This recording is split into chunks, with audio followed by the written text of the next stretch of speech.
우리 기독교는 십자가에 못 박혀 죽으시고 무덤에 장사되셨다가 3일 만에 부활하신 하나님의 아들 예수 그리스도를 믿음으로 구원을 얻는 종교입니다.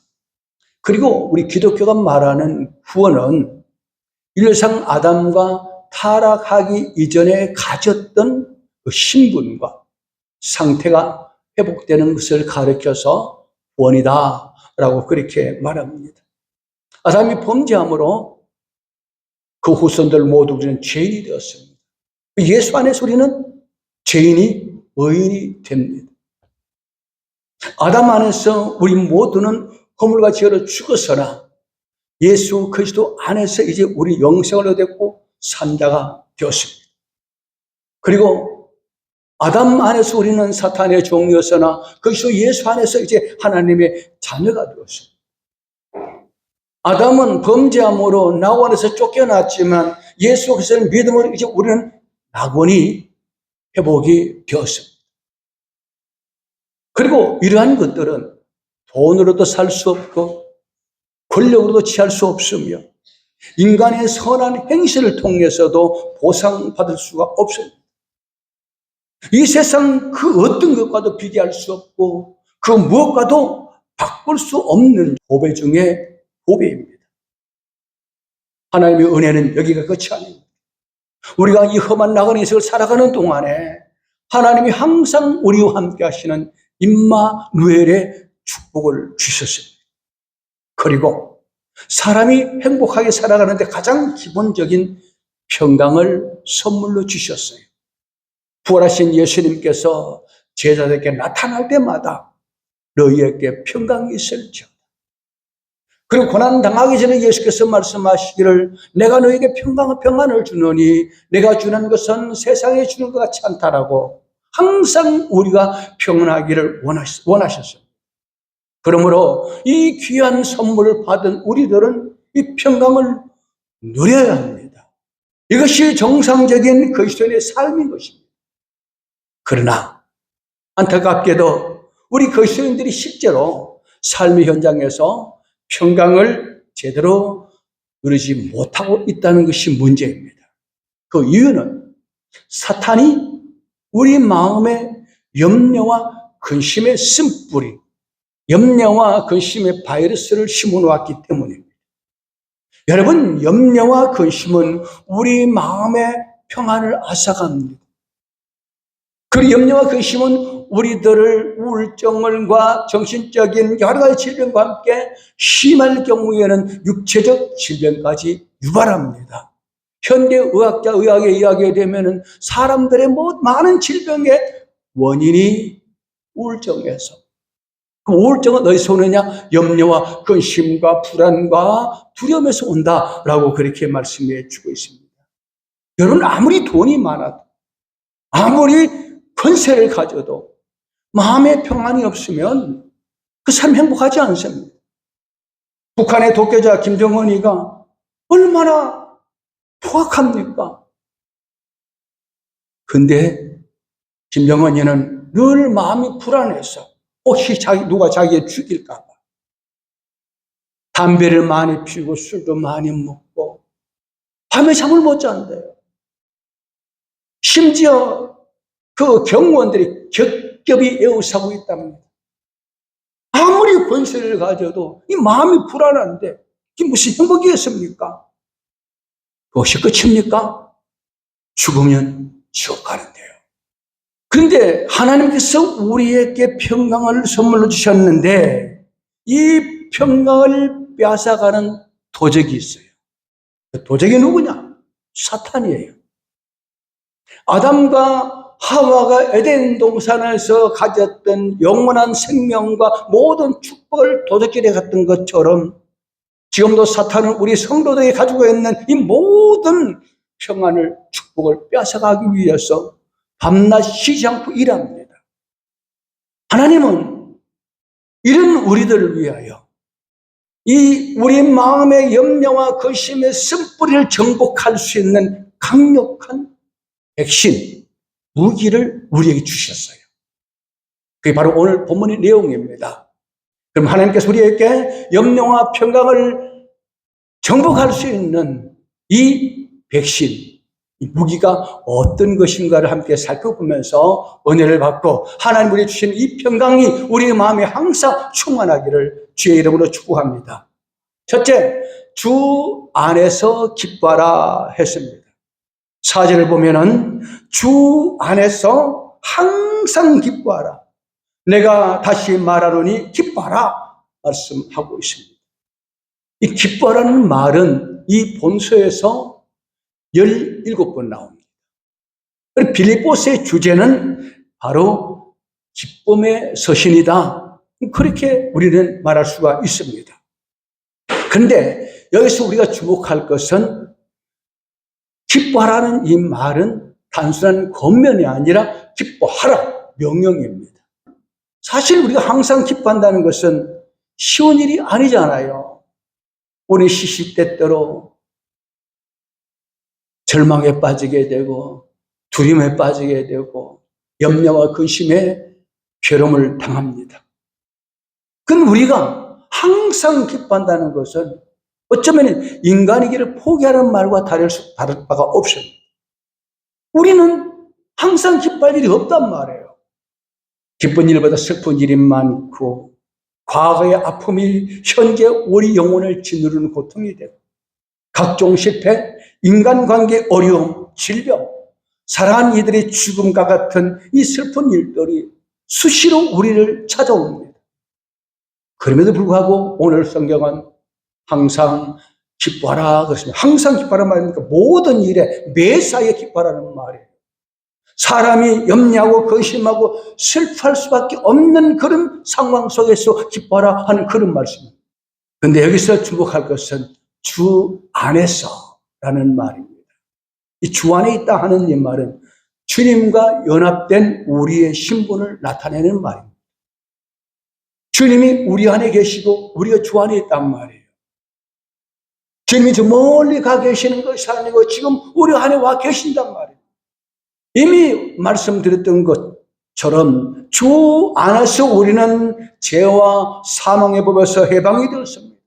죄와 사망에 해방이 되었다는 것은 죽음을 비롯한 슬픔과 두려움의 근원에서 완전히 자유케 되었음을 의미합니다. 부활하신 예수님이 제자에게 너에게 평강이 있을지 하는 이 말이 뭡니까? 내가 죽음과 모든 슬픔과 괴로움을 내가 정복했다는 거예요. 그러니 너희는 내 안에서 평화하라. 그렇게 말씀하신 거예요. 이 엄청난 기쁨을 우리에게 선물로 주기 위해서 주께서 십자가에서 그 참혹한 고난을 당하신 거예요. 우리는 이 기쁨이 어떤 기쁨이냐? 어떤 왕의 신하가 왕에게 1만 달란트 빚을 줬어요. 갚을 능력이 없어요. 그래서 임금이 이 신하를 불쌍히 여겨서 1만 달란트를 탕감해 줍니다. 너 그거 안 갚아도 된다. 이제 걱정하지 마라. 이 신하가 얼마나 기뻤겠습니까? 기뻐 뛰며 얼마나 즐겁겠습니까? 우리가 가진 이 기쁨은, 하루신 이 기쁨은 1만 달란트 빚을 탕감받은 그 신하의 기쁨보다 엄청난 큰 기쁨이에요. 죄와 사망 해방이 되었는데요. 지옥갈로 우리가 천국 가게 되었는데요. 사실 이 편지를 쓰는 사도 바울도 당시 자기의 상황은 기뻐할 그런 상황이 아닙니다. 감옥이라는 좋지 않은 환경에서 육신의 자유마저 박탈을 당하고 있었습니다. 더구나 그는 죄를 지어서 벌을 받는 것이 아니라 귀신 쫓아낸 그 일 때문에, 천국 복음을 전한 그 일 때문에 핍박을 받아서 감옥에 갇혔어요. 그런데 사도 바울이 편지를 보니까 그는 억울해하거나 조금 더 슬퍼하지 않습니다. 도리어 이 편지를 통해서 나는 기뻐하노라. 너희도 기뻐하라. 항상 기뻐하라. 그렇게 말하고 있어요. 아니, 바울이 어떻게 그렇게 열악한 환경 속에서 기뻐할 수 있었겠습니까? 이 고난 뒤에 올 영광을 바라보았습니다. 이 세상에서 고난은 잠깐이고 나는 죽어도 천국 간다. 거기서 영혼이 산다. 그니 기쁜 거예요. 그 초대교회 성도들이 핍박을 받아서 원형극장에 끌려가서 굶주린 사자를 풀어서 산채로 막 뜯어먹고 그러는데 죽은 시신을 확인해보니 다 웃고 죽었다 그러잖아. 우리에게 이런 기쁨이 있어야 합니다. 여러분, 어떤 염려와 근심이 여러분 마음을 짓누르고 있습니까? 어떤 고통이 여러분의 앞길을 가로막고 있습니까? 모든 환경을 뛰어넘은 이 한우신 기쁨이 충만하기를 주의 이름으로 축복합니다. 두 번째, 너희 관용을 모든 사람에게 알게 하라. 그렇게 말씀하고 있습니다. 5절에 보니까 너희 관용을 모든 사람에게 알게 하라. 주께서 가까우시니라 말씀하고 있습니다. 여기서 말하는 관용은 넓은 마음으로 모든 사람을 품는다는 말이에요. 우리 예수님께서 수고와 무거운 짐진 자들아 다 내게로 오라. 내가 너희를 쉬게 하리라. 이게 관용이에요. 범죄한 일생들을 내가 오라는 거예요. 내가 다 품어주겠다는 거예요. 이 관용이 바로 그런 의미를 가지고 있습니다. 어떻게 이럴 수 있습니까? 내가 받은 은혜를 생각하면 돼요. 우리는 예수님 구원받은 이 은혜를 참 가볍게 여겨요. 여러분, 도무지 그 무엇으로 갚을 수 없는 죄를 용서받았단 말이에요. 죽으면 지옥 갈 우리가 예수 안에서 천국 가게 되었단 말이에요. 이 세상의 삶은 잠깐이고 천국에서 영원하단 말이에요. 그러니 이 소망 가운데 모든 사람에게 관용을 베풀라. 그렇게 말씀해 주고 있습니다. 여기 관용을 베풀라는 말은 모든 사람이 알게 하라고 했는데 알게 하다는 이 말은 그 원어의 뜻을 보니까 공평하게 관용을 베풀라 하는 그런 뜻으로 번역하고 있습니다. 그리고 5절 말미에 보니까 주께서 가까우시니라 했어요. 이는 성도들이 관용해야 할 이유가 바로 주의 재림이 때가 가까웠기 때문이다 하는 그런 말. 주님이 재림하시면은 모든 죄악이 다 드러나게 되고 하나님의 공의로운 심판이 있단 말이에요. 그러니까 우리 성도는 조급하지 말아야 돼요. 스스로 원수 갚지 말고 하나님께 맡기란 말이에요.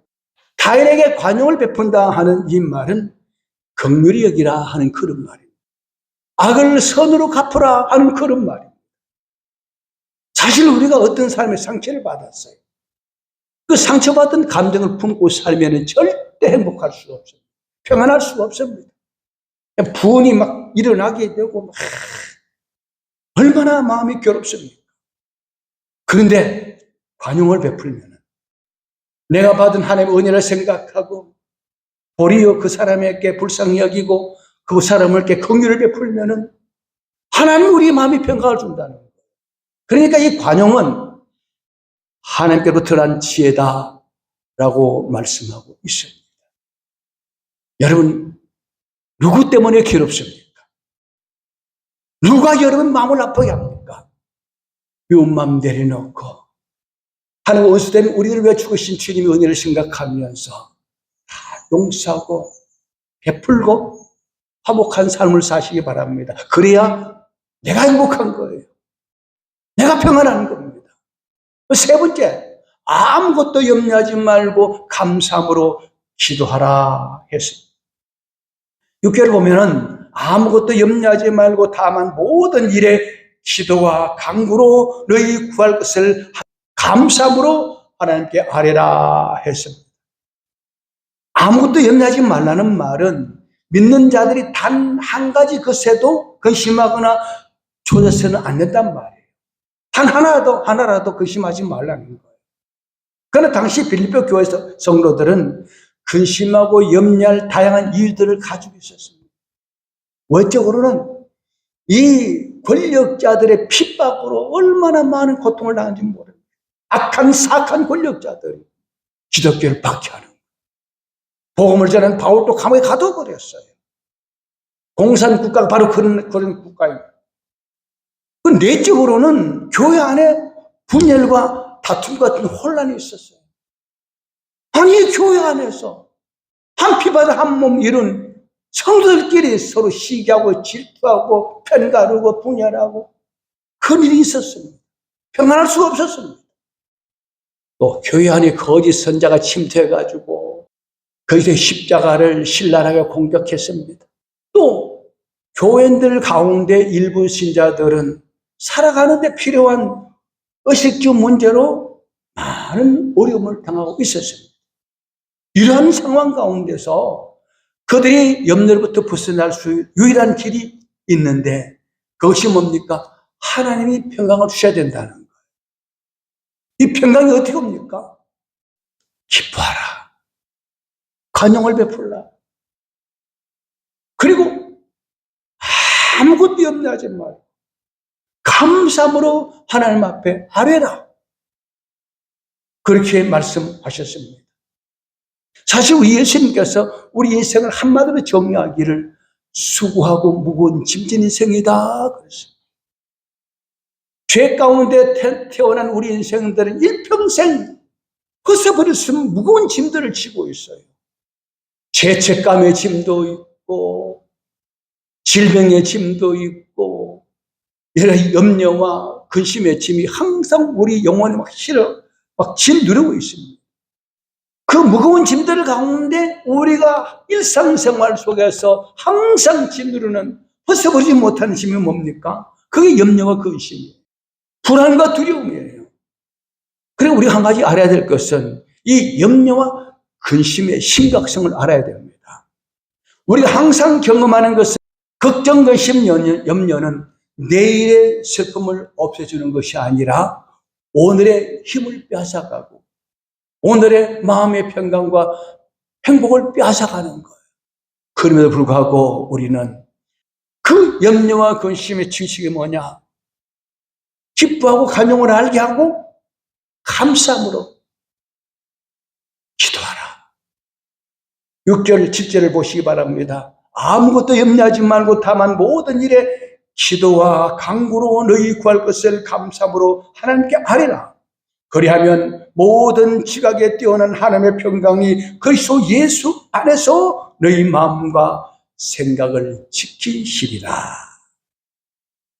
여기에 사도 바울은 기도에 대하여 쓰고 있는 4개의 단어가 있습니다. 어떻게 기도할 것인가를 가르쳐주고 있어요. 첫째, 기도하라 그랬습니다. 기도라는 말은 헌신과 경배를 드리는 특별한 때를 떼어둔 정해진 시간을 내어 기도하라 이 말입니다. 우리는 대부분 뭔가 필요하면 하나님 도와주세요 그러고 막 도와주면 또 기도 멈추잖아요. 근데 여기서 기도하라는 말은 그런 기도가 아닙니다. 다윗과 다니엘은 아침, 점심, 저녁 하루 3번씩 시간을 정해 기도하는데 그건 바로 그 시간을 하나님께 경배하고 하나님 섬기는 시간이에요. 하나님과 교제하는 시간이에요. 그분들은 혹독한 시련 앞에서도 박해 앞에서도 염려와 근심을 떨쳐버리고 주님 앞에서 주시는 평강을 누렸습니다. 그러니까 다윗은 그 극한 시련 가운데서도 여호와는 나의 목자시니 내게 부족함이 없어요. 평화를 노래했어요. 그럼 여러분 적어도 아침 저녁 시간을 정해놓고 잠깐이라도 하나님의 자신을 드리는 시간, 기도는 나 자신을 주님 앞에 드리는 시간이에요. 왜 기도 못합니까? 기도 안 합니까? 힘들거든요. 그렇잖아요. 사실 이 기도는 영육 간의 중노동이에요. 그런데 그 수고를 주님 앞에 드리는 것이 기도예요. 그리고 여기 간구하라는 말이 있습니다. 이 말은 특별한 요점에 초점을 맞추고 있는 기도를 가리킵니다. 죽는 비용을 부원하는 것이 아니고 어떤 목적을 위해서 아주 간절하게 기도하라는 그런 말입니다. 우리 영혼을, 우리 마음을 주님 앞에 쏟아놓고 한나가 아들을 얻기 위해서 성전에 올라가서 막 혼자서 그 간절하게 기도하는데 마치 소리는 안 내고 속으로 기도하면서 입술만 이렇게 움직이니까 엘리제 사장이 보고 한나를 술 취했다고 오해할 만큼 그는 간절하게 구체적으로 소원을 했습니다. 하나님, 내게 아들을 주세요. 알아서 해주십시오가 아닙니다. 간절하게 기도했습니다. 우리가 힘들고 어려울 때 우리의 힘은 도저히 해결할 수 없는 어려운 문제들을 해결할 수 있는 분 오직 하나님뿐입니다. 그러므로 우리는 그분 앞에 내 모든 문제를 내려놓고 내 문제를 하나하나 열거하면서 하나님, 이것도요, 나는 할 수 없습니다. 도와주세요. 그렇게 기도하라는 거예요. 그리고 무엇보다 하나님, 내가 지금 마음이 불안합니다. 두렵습니다. 염려가 나를 삼키려 하고 있습니다. 주여, 이 모든 염려와 근심의 섣불리를 제거시켜 주시고 내 마음에 평강을 주십시오. 그렇게 기도하란 말이에요. 평안을 너에게 주노라.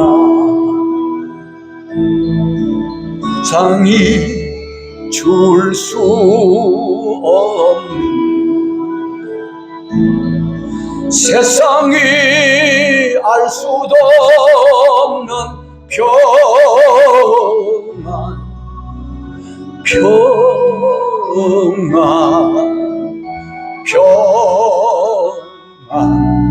평안을 내게 주노라. 평안을 구하세요. 하나님, 불안합니다. 내게 평안을 주세요. 그 다음에 여기가 구하라 했습니다. 구하라. 이것도 구체적이고 분명한 요구를 의미합니다. 우리의 기도는 허공에 부러지는 목적 없는 기도가 아니라 구체적인 기도해야 된다 하는 그런 말입니다. 그리고 정확하게 하나님 앞에 내려놓고 하나님, 요것도 그 사실 이거 사소한 것까지 째짜게 하나님께서 어떻게 말하는 거 아닙니다. 사소한 것도 말하는 겁니다. 하나님 귀찮게 여기지 않습니다. 무엇인지 구하라 그랬거든요. 모든 것 다 구하라 그랬습니다. 내가 이래 구체적으로 이거 저거 한다고 하는 기도해 줄까, 응답해 줄까? 그런 생각도 하지 말라는, 그것도 불신앙이에요. 하나님은 우리 아버지십니다. 그런데 힘없는 아버지가 아닙니다. 천지의 대주제이십니다. 전능하신 하나님이십니다. 온 우주 만물이 하나님께 속했습니다. 그분은 죽은 자도 살리시는 분이십니다. 그 하나님께서 못할 일이 무엇이겠습니까? 그러니까 무엇이든지 염려하지 말고 망설이지 말고 믿고 아뢰라. 참 우리 하영이는 그러니까 이런 것도 다 아빠고 부탁합니다. 근데 제가 거의 90%는 다 해결해 줍니다. 아빠니까. 그렇잖아요. 우리 하나님은 아버지세요. 자기 아들을 대신 죽이기까지 우리를 사랑하시는 분이에요. 그러니까 기도하세요. 그 다음에 감사함으로 구하라 그랬어요. 하나님께서 나에게 행하신 그 모든 것들을 기억하면서 감사하며 찬양하라. 그러니까 기도는요, 찬양으로 시작하고 찬양으로 마무리를 해야 됩니다. 여기서 바울이 우리에게 권면한 한 가지 중요한 단어가 있습니다. 모든 일에, all things. 여기 네 가지 방법을 모두 사용하고 모든 일을 위해서 기도하는데 그 방법을 사용하라 하는 그런 말이에요. 그러니까 이것은 두 가지 의미를 가지고 있는데 우리는 항상 하나님 앞에서 행하라는 말이에요. 그분 안에 살고 그분 앞에 거동하고 그분 앞에 존재하라는 말이에요. 우리는 기도로 이것을 행해야 됩니다. 우리는 기도를 통하여 하나님 앞에 살아가고 있습니다. 하나님 안에서 살고 있습니다. 우리 하루 종일 일상적인 생활 속에 생각하고 움직일 때 모든 일에 기도하라. 순간순간 하나님 감사합니다. 이것도 기도거든요. 하나님 감사합니다. 그러면 감사하지 않아도 감사합니다. 그러면 감사한 일이 생겨요. 모든 헌신과 경배를 위해서 특별히 시간을 정해놓고 기도하십시오. 절실하고 강력한 필요가 직면했을 때 망설이지 말고 기도하십시오. 우리가 일상생활 속에서 항상 감사하십시오. 그리고 구체적으로 다 구하시기 바랍니다.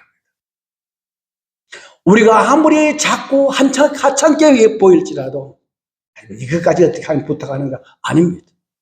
이것까지도 하라 그랬습니다. 그리하면 내가 너희에게 평안을 주리라. 여기 평강이라는 말은 헬라 원어로 에이레네. 근데 히브리 사람, 이스라엘 사람들이 히브리 말로 사용하죠. 예수님께서 항상 샬롬 했던 거죠.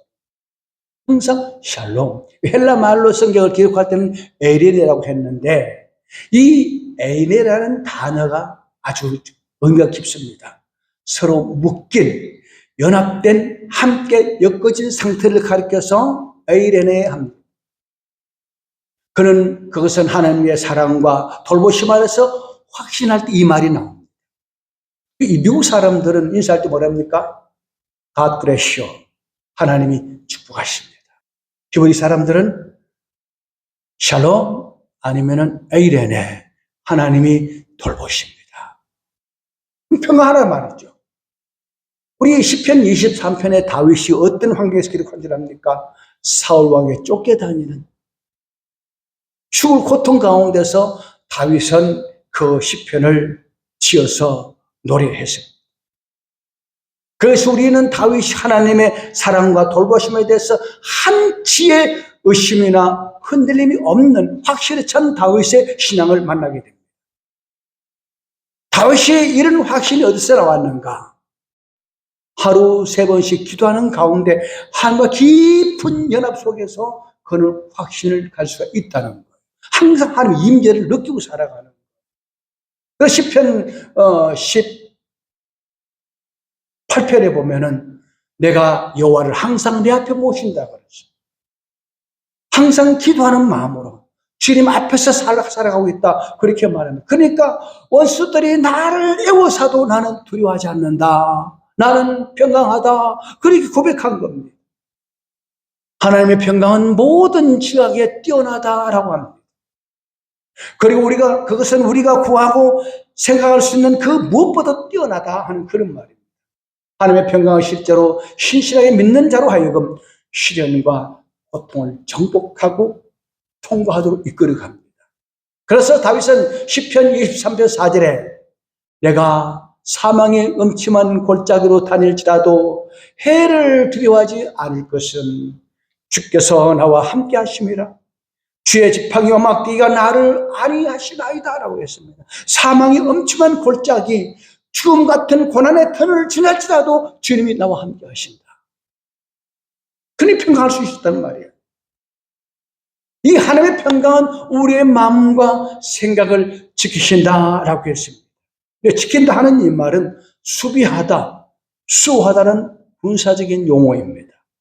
하나님의 평강은 믿는 자의 마음과 생각을 지키시고 보호한다는 말이에요. 사탄이 우리 마음속에 염려의 바이러스를 심지 못하도록, 근심을 가지고 우리 공격하지 못하도록 하나님께서 평강으로 다 방어해주고 있다는 말입니다. 그리고 기억할 것은 이 평강은 우리 그리스도 예수 안에 있을 때만, 그리스도 예수 안에 있을 때만 하나님 우리를 지켜주십니다. 그리스도 안에서 행하는 것이 그리스도 안에 있는 것입니다. 시편 68편 19절에 다윗은 이렇게 말합니다.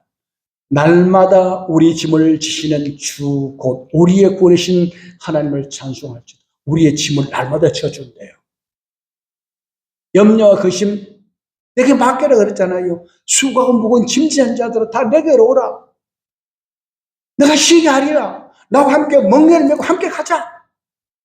그게 말씀하셨잖아요. 그러니까 다윗은 하나님은 날마다 내 짐을 져주신다는 확신을 가졌기 때문에 염려와 의심을 하나님께 던져버려요. 감사하는 거예요. 말씀을 마치겠습니다. 지금 우리는 오늘 본문에 기록된 대로 말세를 살아가고 있습니다. 많은 어려움이 있습니다. 많은 고통이 있습니다. 정치, 경제적으로 참 불안합니다. 이럴 때 우리는 낙담하기 쉽습니다. 절망하기 쉽습니다. 염려와 근심에 우리 사로잡힐 때가 있습니다. 그러나 오늘 하나님 말씀하십니다. 아무것도 염려하지 말라. 내가 내게 평안을 줄 것이다. 기뻐하라. 다른 사람을 미워하는 마음, 억울한 마음 다 지워버리고 관용을 베풀어라. 감사함으로 기도하라. 내가 너에게 평강을 주리라. 6절, 7절을 다시 읽겠습니다. 아무것도 염려하지 말고 다만 모든 일에 기도와 간구로 너희 구할 것을 감사함으로 하나님께 아뢰라. 그리하면 모든 지각에 뛰어난 하나님의 평강이 그리스도 예수 안에서 너희 마음과 생각을 지키시리라. 주 안에서 기뻐하십시오. 시기 질투하지 말고 미워하지 말고 억울하고 분한 생각을 다 던져버리고 중심 평안 안에서 날마다 행복한 그런 삶을 살기를 주의 이름으로 축복합니다.